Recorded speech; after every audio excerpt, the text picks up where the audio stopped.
Hello बच्चों, after the sign convention and rules of ray diagram we will discuss about the relation between focus distance and radius of curvature. ठीक है, for the spherical mirrors. ठीक है, मतलब हमारे पास कोई mirror होगा, उसके लिए फोकल लेंथ और रेडियस के बीच में क्या रिलेशन होता है। देखो बच्चों, अभी नेक्स्ट 2 वीडियोस में हम डेरिवेशंस पढ़ेंगे।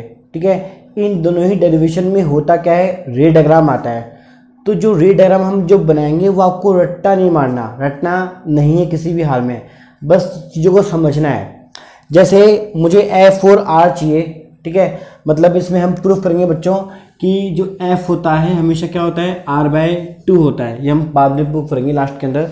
तो मैं आपको जो बताना चाह रहा हूँ वो ध्यान दो कि हमें F और R चाहिए, तो बस आप रूल्स को फॉलो करो और ऐसा रूल्स अप्लाई कर दो कि जिसमें हमें क्या मिल जाए, फोकल लेंथ भी मिल जाए और रेडियस ऑफ कर्वेचर भी मिल जाए, तो हमारा काम हो जाएगा। जैसे आप कोई भी एक वो ले लीजिए मिरर, कॉनकेव या फिर कॉन्वेक्स, कोई भी एक। ठीक है, जैसे चलो मैं मान लेता हूँ कि मैंने लिया कॉनकेव मिरर। तो आपको पता है कॉनकेव मिरर का मतलब क्या है, कॉनकेव सरफेस पे क्या होगा, रिफ्लेक्शन होगा, और कॉन्वेक्स साइड में हम क्या कर देंगे, कोटिंग कर देंगे। अगर आप क्या लेते हैं, कॉन्वेक्स मिरर, तो कॉन्वेक्स सरफेस पे क्या होता, रिफ्लेक्शन होता, तो इस तरफ क्या होती, कोटिंग हो जाती। वो तो नॉर्मल बात है। अब देखिए यहाँ मैंने इसकी क्या मानी, principal axis, P dot principal axis मैंने मान ली। तो आपको पता है सेंटर से पास हो रही है, एकदम मिडवे से पास हो रही है, तो यहाँ पे जो पॉइंट बनेगा, इस पॉइंट को हम क्या बोलेंगे, कैपिटल P, पोल। याद आया कुछ? अब देखिए, अब हमें F और R चाहिए। इसमें ना तो कोई ऑब्जेक्ट डिस्टेंस है U, है ना ही हमारे पास कोई इमेज डिस्टेंस है V, तो हमें ऑब्जेक्ट की कोई रिक्वायरमेंट नहीं है। ठीक है, तो देखो हम क्या मानते हैं, हम ये मानेंगे कि इनफाइनाइट से हमारे पास क्या आ रही है, लाइट रेज आ रही है। ठीक है, अब देखिए लास्ट वीडियो में आपको मैं बता चुका हूँ, जैसे ये सरफेस क्या होती है, फ्लैट होती है मान लो, तो नॉर्मल जो होता है सरफेस पे वो हम कैसे ड्रॉ करते हैं, ऐसे ड्रॉ करते हैं। ठीक है, पर अभी जो सरफेस है वो कैसी है, कर्वी है। अभी स्ट्रेट नहीं है सरफेस, कैसी है, कर्वी है। तो देखिए नॉर्मल थोड़ा सा बेंड होगा, नहीं होगा। ठीक है, तो देखिए आपको मैंने जो लास्ट वीडियो में मैंने आपको बताए थे रूल्स, उसके मुताबिक नॉर्मल जहाँ पे प्रिंसिपल एक्सिस को मिलता है वहाँ पे क्या होता है, सेंटर ऑफ कर्वेचर। ठीक है, तो जिन लोगों ने मेरा लास्ट वीडियो नहीं देखा है तो प्लीज़ वो लास्ट वीडियो जरूर देखें, ताकि आपको रूल्स ऑफ रे डायग्राम का क्या चले, पता चले। ठीक है, अब देखिए, तो ये मेरे पास इंसिडेंट रे हो गई, ये मेरे पास क्या हो गई, इंसिडेंट लाइट रे। ठीक है, और ये मैंने क्या बनाया, नॉर्मल ने क्या हिट किया यहाँ पे, तो मेरे पास क्या बन गया, C, सेंटर ऑफ कर्वेचर। और यहाँ पे मैंने एक पॉइंट माना, जस्ट मान लीजिए मेरे पास यहाँ पे पॉइंट क्या है, A है। ठीक है, तो देखिए इससे क्या फायदा होगा, जो PC है, प्रियंका चोपड़ा नहीं है ये, हाँ, it is just distance PC, मैं मजाक कर रहा हूँ। यहाँ पे क्या बन जाएगा, माइनस का R, क्योंकि आपको पता है किस तरफ है, लेफ्ट साइड में है। आपको मैंने रूल्स बताए थे कि इंसिडेंट रे के अगर अपोजिट हम जाएंगे डिस्टेंस को मेजर करने के लिए, तो डिस्टेंस कैसी आएगी, नेगेटिव आएगी। ठीक है, तो कितना आएगा, माइनस का R। अब देखिए, अब यहाँ पे एंगल ऑफ इंसिडेंस क्या बनेगा, I एंगल बनेगा। ठीक है, और लॉज ऑफ रिफ्लेक्शन, जो मेरा सेकंड लास्ट वीडियो था आपने देखा होगा, तो आपने सीखा था कि लॉज ऑफ रिफ्लेक्शन क्या बोलता है कि कोई भी लाइट जिस एंगल से इंसिडेंट होती है उसी एंगल से क्या होती है, रिफ्लेक्ट होती है। तो ये जो एंगल I है, इसी एंगल से क्या हो जाएगी, ये रिफ्लेक्ट हो जाएगी। ठीक है, तो देखिए, तो ये जो एंगल बनेगा, इतना सा एंगल, ओनली इतना सा, ये भी कितना होगा, स्मॉल I होगा। मानते हो? ठीक है, और आपको पता है रूल्स के मुताबिक आफ्टर रिफ्लेक्शन, आपको मैंने कहा था आफ्टर रिफ्लेक्शन लाइट जहाँ पे प्रिंसिपल एक्सिस को मिलती है वो उसके लिए क्या होता है, फोकस पॉइंट होता है, कैपिटल F। ठीक है, तो देखिए मेरे पास PF क्या बन जाएगा, माइनस का F। अगेन ये भी कैसा है, लेफ्ट साइड में है, और इंसिडेंट रे के हम डिस्टेंस कैसे ले रहे हैं, अपोजिट ले रहे हैं, तो कैसा होगा, नेगेटिव डिस्टेंस आएगा। ठीक है, तो देखो बच्चों, रूल्स आप फॉलो करोगे ना तो रे डायग्राम को रटने की ज़रूरत नहीं पड़ेगी। आपको जो भी चीज़ें प्रूफ करनी है उससे जुड़े हुए रूल्स अप्लाई कर दो, बस बात खत्म हो जाएगी। ठीक है, अब देखिए कैसे, मेरे पास R भी आ गया, मेरे पास F भी आ गया, अब मुझे आगे कोई फर्दर रिक्वायरमेंट नहीं है किसकी, लाइट रेस की, इतना मेरे लिए काफ़ी है। ठीक है, अब देखो ये लाइट रे यहाँ से आई थी तो यहाँ पे हम क्या ड्रॉ कर देंगे, एरो ड्रॉ कर देंगे। ठीक है, तो वीडियो को पॉज करके इतना आप इसको लिख लेना, पहले काम आएगा आपके ये। ठीक है, अब देखो बच्चों ध्यान दो, चलो मैं इसकी आगे करता हूँ। आपको मैं पहले बता चुका हूँ जो भी हम पढ़ते हैं लेंस और mirror, these are the part of ray optics. ठीक है, तो रे ऑप्टिक्स में हमेशा काम होता है रेक्टेंगल ट्रायंगल से। किससे, रेक्टेंगल ट्रायंगल से। आप चाहो तो इसको एक रेक्टेंगल ट्रायंगल की फॉर्म में ले सकते हो, चलेगा। जैसे अभी जो AP डिस्टेंस है वो थोड़ी कर्वी है, ठीक है, लेकिन इसको आप स्ट्रेट मान सकते हो। क्या मान सकते हो, स्ट्रेट। पर कब, जब ये जो पॉइंट A है ये बहुत पास हो किसके, पोल के। मतलब मान लीजिए यहाँ मेरे पास एक ऑब्जेक्ट है, ये मेरे मान लो मेरे पास यहाँ पे पेन है, तो जो पेन की जो हाइट है h, ठीक है, अगर ये बहुत छोटी होगी, बहुत क्या होगी, छोटी, तो इंसिडेंट रे कहाँ से आएगी, यहाँ से आएगी। फिर इंसिडेंट रे जो का जो पॉइंट A है वो कहाँ पे आएगा, यहाँ पे आएगा, नहीं आएगा। तो ऐसा होने से देखो ये जो कर्व शेप है AP वो बहुत छोटा बन जाएगा। ठीक है, तो आप ध्यान रखो लाइफ में कि जब कभी ऑब्जेक्ट बहुत छोटा होता है तो ये जो हाइट होती है AP, इसको हम स्ट्रेट एज्यूम कर सकते हैं। ठीक है, तो अभी हाफ फिलहाल की कोई नीड नहीं है, तो अभी इसको मैं हाफ फिलहाल मिटा रहा हूँ। ठीक है, तो या कि जस्ट बताने के लिए क्या था कि भाई इसको आप ऐसा कर सकते हो। अब देखिए यहाँ मेरे पास क्या हो जाएगा, A, ये मेरे पास क्या बन जाएगा, पॉइंट P। ठीक है, और मेरे पास 2 पॉइंट और है F और C, उसको भी आप वहाँ शो कर सकते हो। कैसे शो करेंगे, ध्यान दीजिए। यहाँ मान लीजिए मैंने F लिया, यहाँ मैंने क्या लिया, C का मिल लिया, और मेरे पास ये यहाँ पे चला गया और ये यहाँ पे, देखिए आप ये I और I, तो ये I मेरे पास क्या बन जाएगा, यहाँ मेरे पास I बन जाएगा, और बाहर एक मेरे पास क्या बन रहा है, I एंगल बन रहा है। ठीक है, यहाँ पे हम क्या शो कर सकते हैं, रेक्टेंगल ट्रायंगल। अब देखो बच्चों बहुत ही इजी वे में कैसे है, आपको इस डेरिवेशन के मैं बताऊंगा 2 तरीके। कितने तरीके, 2 तरीके। एक तो तरीका आपका बुक का होता है, जो आपकी गवर्नमेंट बुक होती है उसका एक वे है। ठीक है, फर्स्ट तरीका आपको मैं सिखाऊंगा, उसके बाद आपको मैं बताऊंगा इससे भी शॉर्ट मेथड। ठीक है, दूसरा मेथड आपको बताऊंगा मैं, तो वीडियो पूरा देखना आप। ठीक है, अब देखो बुक के मुताबिक अगर हम चलते हैं, मान लीजिए या किसी रेफरेंस बुक को अगर हम फॉलो करते हैं आमतौर पे जनरल वे में, तो ध्यान दो हम होता क्या है, यहाँ देखिए यहाँ पे जो एंगल है कौन सा, जहाँ मुझे मेरे पास पॉइंट S है, मान लें एक बार, ध्यान दो, एंगल SAC क्या होगा, इक्वल होगा किसके, एंगल ACP के। कैसे, ध्यान दीजिए, यहाँ पे क्या मिल रहा है, जेड शेप बन रही है, देखो। तो जेड शेप में आपने पढ़ा है अल्टरनेट एंगल, कौन सा एंगल, अल्टरनेट एंगल हमेशा क्या होते हैं, सेम होते हैं। ठीक है, तो पहली बात तो ये, तो एंगल ACP मतलब ये एंगल कितना आ जाएगा, I आ जाएगा। तो ये चीज़ आप यहाँ पे भी शो कर सकते हो, कोई दिक्कत नहीं है।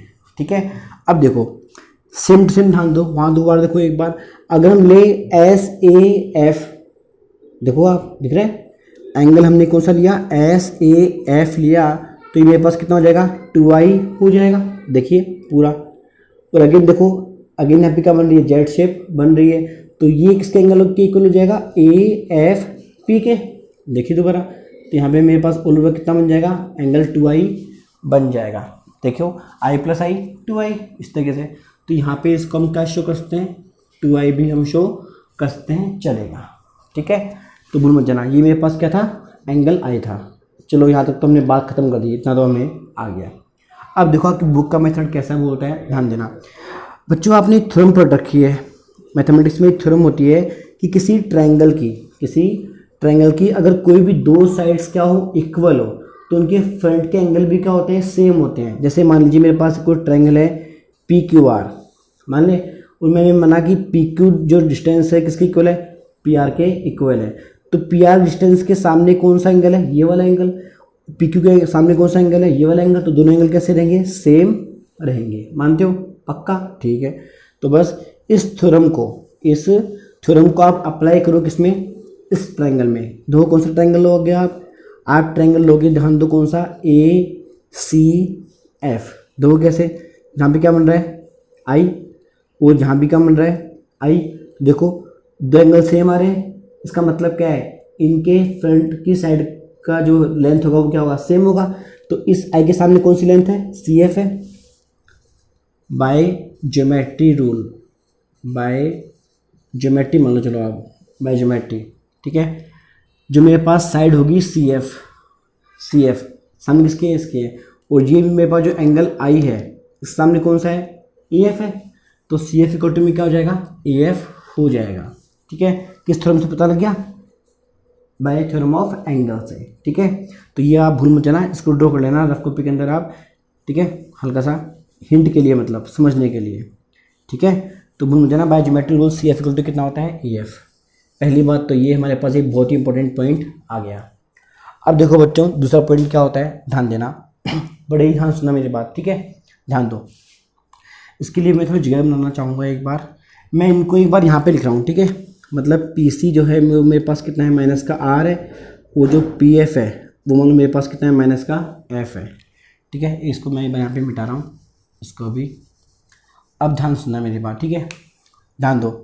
मैंने यहाँ पे एक लाइन लिखी है, वो सुनना। If height A P is very small then AF nearby FP। अब देखो बच्चों इसका मतलब क्या है, ध्यान देना। हाइट AP अगर बहुत कम हो, मैंने अभी कहा ना आपको, ऑब्जेक्ट जो होता है इन्फिनिट पे जो रखा होता है उसकी हाइट बहुत ज़्यादा क्या हो, कम हो। जैसे मान लो मेरे पास मार्कर था, ठीक है, तो मार्कर का भी लंबा है, मान लो इसकी जो हाइट है वो कैप की जितनी रहेगी, तो कैप में कितनी हाइट आएगी, इतनी हाइट आएगी, नहीं आएगी। तो हाइट ऑफ ऑब्जेक्ट के लिए AP क्या हो जाएगा, और भी कम हो जाएगा, ठीक है। तो देखो दोस्त देखना एक बार, अभी जो आपका AF हो वो ये है, ठीक है, और ये मेरे पास AP है, ये मेरे पास क्या है, AP। अब देखो जितना AP कम होगा तो ये जो टिप है, चलो उसको ऐसे मान लो, ये जो टिप है वो कैसे आएगी, नीचे आएगी, नहीं आएगी, नीचे आएगी। एक टाइम ऐसा आएगा कि अगर बहुत ज़्यादा छोटी होगी तो जो आपका FP है, तो इसको मैं ड्रॉ करता हूँ एक बार, स्ट्रेट लाइन। ये मेरे पास FP है और मेरे पास बहुत ही पास में मेरे पास क्या जाएगा, A आ जाएगा, बहुत ही पास में। और भी कम होगा तो ध्यान देना, तो A कहाँ हंसता है पता है, वो A यहाँ पे हंसता है, पॉसिबिलिटी है ही नहीं ऐसी। देखो जरा ऐसी, यहाँ पे हंसता नहीं हंसता। तो देखो, तो अगर हाइट बहुत ज़्यादा छोटी हो जाएगी तो जो AF है वो नियर बाय किसके इक्वल हो जाएगा, FP के इक्वल हो जाएगा। ये कंडीशन मानी गई है क्योंकि यहाँ पे लाइटें कहाँ से इन्फिनिट से आ रही है, because we have no object here, ठीक है, नियर बाय द मिरर। तो देखिए इसको हमने क्या माना, फैक्ट पॉइंट नंबर 2 मान लें, ठीक है। अब बस इतना करने के बाद बच्चों आपको कुछ भी नहीं करना, ध्यान दो। आप लिखोगे इन रे डायग्राम, आप क्या लिखोगे, इन रे डायग्राम। ध्यान दीजिए, CP को हम क्या लिखता हूँ, CF प्लस FP लिखते हैं, ठीक है। देखिए CP को मैंने लिखा CF प्लस FP। CP कितना है, कैपिटल R, चेक कर लीजिए, ठीक है, वो भी कैसे है, नेगेटिव में लोगे आप, ठीक है। आगे देखो CF ये रहा, हमें ये पता नहीं है, पर देखो CF जो है किसके इक्वल आया, AF के, और AF किसके इक्वल है, FP के। मतलब इन दोनों इक्वेशन से हम ये पता कर सकते हैं कि CF और AF और FP तीनों क्या होंगे, इक्वल रहेंगे, ठीक है। तो देखो जहाँ मेरे पास क्या है, CF आ रहा है, क्या आ रहा है, CF, तो CF किसके इक्वल हुआ, FP के। FP कितना है मेरे पास, देखो माइनस का F, तो इसकी वैल्यू कितनी हो जाएगी, माइनस का F। बच्चों हमेशा लाइफ में ध्यान रखो, रे ऑप्टिक्स के अंदर डिस्टेंस नेगेटिव भी आती है, ठीक है। आप ये यहाँ पे मत समझना कि अलजेब्रा चल रही है, अलजेब्रा चल रही है मैथमेटिक्स की, ऐसा नहीं है। रे ऑप्टिक्स में फर्क पड़ता है डायरेक्शन ऑफ रेज का, ठीक है। अब देखिए FP बात करते हैं, FP ऑलरेडी आपको पता है कितना है, माइनस का F है, देखिए माइनस का F। अब आपको थोड़ी करनी पड़ेगी mathematics, plus into minus minus, तो कितना बनेगा, माइनस का F माइनस का F माइनस का 2F, यहाँ क्या बनेगा, माइनस का R। तो बस F इक्वल टू कितना हो जाएगा, R/2। क्यों हो जाएगा, ये साइन इससे कैंसिल आउट, और 2 कहाँ जाएगा, नीचे आ जाएगा। तो हमें जो चीज़ प्रूफ करनी थी वो कौन सी थी, ये वाली थी, ठीक है। देखो बच्चों, तो आपकी जो बुक होती है, जो आपकी गवर्नमेंट बुक होती है, RBC बोर्ड की हो, ठीक है, चाहे NCERT लो आप, तो उसमें ये मेथड बहुत ही ईजी वे में होता है, ये बुक का मेथड है, ठीक है। तो अब जो मैं आपको बताना चाह रहा हूँ वो है दूसरा मेथड जो भी आप शायद नहीं समझ पाओगे, लेकिन मैं फिर भी आपको पढ़ाऊंगा, क्योंकि जब आप मैथमेटिक्स में ट्रिग्नोमेट्री पढ़ लोगे, क्या पढ़ लोगे, ट्रिग्नोमेट्री पढ़ लोगे, तो उसमें आप पढ़ोगे sine theta, cos theta, tan theta, ठीक है। तो जब आप वो पढ़ लोगे तो जो नेक्स्ट मेथड आपको मैं बताने जा रहा हूँ वो आपको ईजिली समझ में आएगा, ठीक है। तो अभी आप कॉपी के अंदर इसको नोट डाउन कर लो। आपका वैसे टॉपिक कंप्लीट हो चुका है। अब जो मैं बताऊंगा वो कौन सा मेथड है, दूसरा मेथड है, ठीक है। तो एग्जाम में आप कोई भी एक मेथड से कर सकते हो, या तो इससे कर दो या जो मैं बताऊंगा उससे कर देना, ठीक है। अब देखिए, अब मैं शुरू कर रहा हूँ सेकंड मेथड। कौन सा मेथड, सेकंड मेथड। इसको मैं मिटा रहा हूँ एक बार, ठीक है। इसको भी मिटाना पड़ेगा, ये लो। और बच्चों रिएक्ट टेस्ट में आपको हार्डवर्क करना ही पड़ेगा। देखो डायग्राम उलटना नहीं है, समझना है चीज़ों को, ठीक है। अब देखो बच्चों ध्यान देना, जो मेरा दूसरा मेथड होता है इसके लिए आपको एक चीज़ ध्यान रखनी पड़ेगी, छोटी सी चीज़। जब आप मैथमेटिक्स में पढ़ोगे साइन थीटा, कॉस थीटा और टेन थीटा पढ़ोगे, तो उसमें आपके जो टीचर है मैथमेटिक्स के आपको एक बात बोलेंगे, वो क्या बोलेंगे, ध्यान दो, कि जब कभी एंगल क्या हो बहुत कम हो, कोई भी एंगल हो सकता है, थीटा कुछ भी एंगल ले लो, आई अल्फा बीटा कोई भी angle, if angle theta is very small, बहुत ही कम हो, बहुत ही क्या हो, कम हो, मतलब 1 डिग्री से भी क्या हो, कम से कम हो, ठीक है, वो चीज़ है, इज़ वेरी स्मॉल, देन ध्यान देना हमेशा टेन थीटा, कौन सा थीटा, टेन थीटा हमेशा नियर बाय किसके इक्वल होता है, थीटा के बराबर होता है। और यही एंगल किसके इक्वल होता है, साइन थीटा के इक्वल होता है। ये बात आपको रटनी पड़ेगी अगर आपको दूसरा मेथड सीखना है तो। अभी तो आपको रटना पड़ेगा, लेकिन आपके जो मैथमेटिक्स के जो टीचर होते हैं वो आपको बताएंगे इस बारे में कि ऐसा क्यों होता है, ठीक है। और अगर नहीं बताया तो मुझसे पूछना, मैं बताऊंगा आपको पक्का, ठीक है, डन। तो अभी भूल जाना कि टेन थीटा इक्वल क्या होता है, थीटा के इक्वल, ठीक है, होता है। और टेन थीटा यहाँ जो होता है हमेशा वो होता है परपेंडिकुलर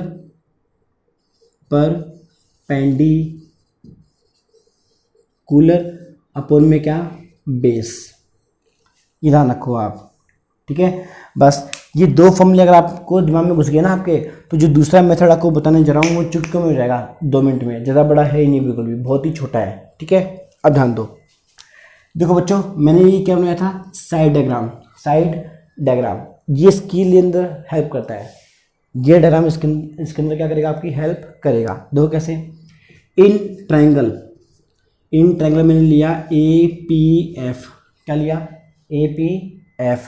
तो उसमें मैंने देखो ध्यान दो, APF में बच्चों ध्यान दो कितना एंगल है, 2i, तो मैं क्या लूँगा, tan 2i इक्वल टू लूँगा। देखो फॉर्मूला है। फिर क्या बोला है, परपेंडिकुलर। आपने पढ़ा है मैथमेटिक्स में परपेंडिकुलर क्या होता है, ध्यान दीजिए, किसी भी रेक्टेंगल ट्रायंगल में जो एंगल होता है उसकी फ्रंट वाली साइड को हमेशा हम क्या बोलते हैं, परपेंडिकुलर बोलते हैं। तो परपेंडिकुलर क्या बन जाएगा, AP बन जाएगा, ठीक है। अपन में क्या है, बेस आपको पता है क्या होता है, हॉरिजॉन्टल, FP, तो कितना आएगा, FP, ठीक है, ओके डन। अब देखिए, अब ये जो मेरी ट्रिक है, ये जो अपनी जो ट्रिक होती है मैथमेटिक्स की, ये अप्लाई कीजिए कहाँ पे, यहाँ पे। जैसे यहाँ पे क्या था, if angle theta is very small then this. तो देखिए आपने क्या देखा, वो सुनिए, इफ़ आई एंगल या फिर 2i एंगल मान लो आप, इफ़ 2i एंगल इज़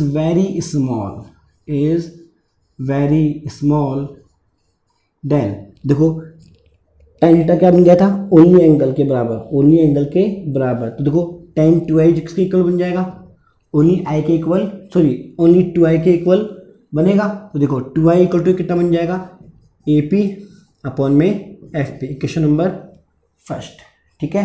फिर देखिए इसी तरीके से आप ट्रायंगल लो, देखो कौन सा, बड़ा वाला ले लो आप ट्रायंगल, देखो कौन सा, ट्रायंगल APC ले लें, ठीक है।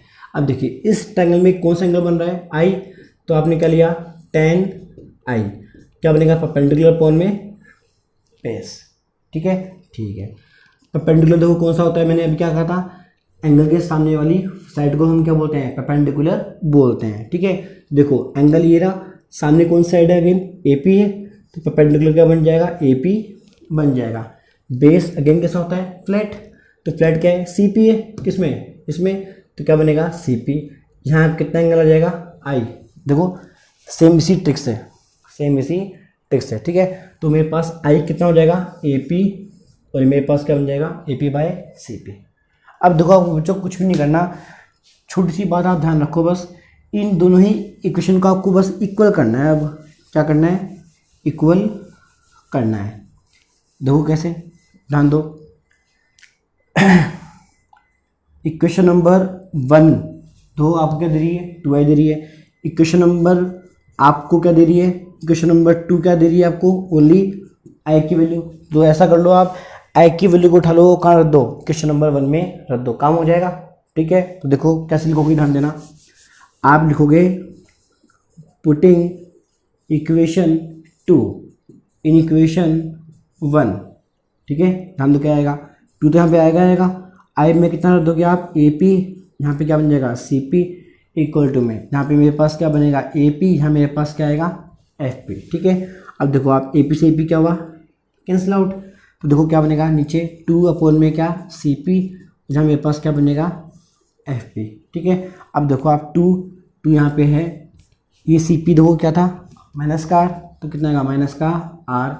ये मेरे पास क्या है, 1 बाई एफ पी, तो 1 by F P, F P देखो कैसा है, माइनस का एफ, तो माइनस का एफ, तो नेगेटिव से नेगेटिव क्या हो जाएगा, कैंसिल आउट हो जाएगा। तो देखिए आप एफ यहाँ पे, आर यहाँ पे, तो बाय क्रॉस प्रोडक्ट आपको पता है कितना आ जाएगा, इतना आ जाएगा, ठीक है बच्चों। तो ध्यान रखना हमेशा लाइफ में, इस फॉर्मूले का मतलब क्या है वो देखना है आपको हमेशा। स्फेरिकल मिरर चाहे कॉनकेव हो चाहे कॉन्वेक्स हो, उसकी फोकस डिस्टेंस हमेशा क्या होती है, रेडियस ऑफ कर्वेचर का जस्ट हाफ होती है। ये बात भूल मत जाना कभी भी, क्योंकि आगे हम पढ़ेंगे मिरर फॉर्मूला, ठीक है, तो उसमें ये काम में आएगा, ठीक है। तो वो चीज़ है, तो न्यूमेरिकल्स में आगे बहुत बड़ी हेल्प करता है ये, ठीक है। और इस बात को आप डायग्राम से भी पढ़ सकते हो। देखो बच्चों, जितना विजुअलाइज करोगे ना चीज़ों को, उतना ही आपके लिए आसान रहेगा। देखो कैसे, जरा गोश्त देखो एक बार, ये मेरे पास क्या है, सी पी है, सी पी मेरे पास क्या था, माइनस का आर। ये देखिए आप एफ पी, ये कितना है, माइनस का एफ। आपको नहीं लगता कि जो मैंने जो डायग्राम बनाया उसमें नियर बाई ये एफ कैसा है, मिड पॉइंट है सी पी का, एक तरह से आसपास ही, ठीक है। तो वो चीज़ है, तो बोल में चला, ये फॉर्मूला आपके बहुत ज़्यादा काम में आने वाला है। तो मिलते हैं नेक्स्ट वीडियो में। वीडियो अगर आपको अच्छा लगे तो प्लीज़ लाइक और सब्सक्राइब करना ना भूलें, ठीक है। मिलते हैं नेक्स्ट वीडियो में।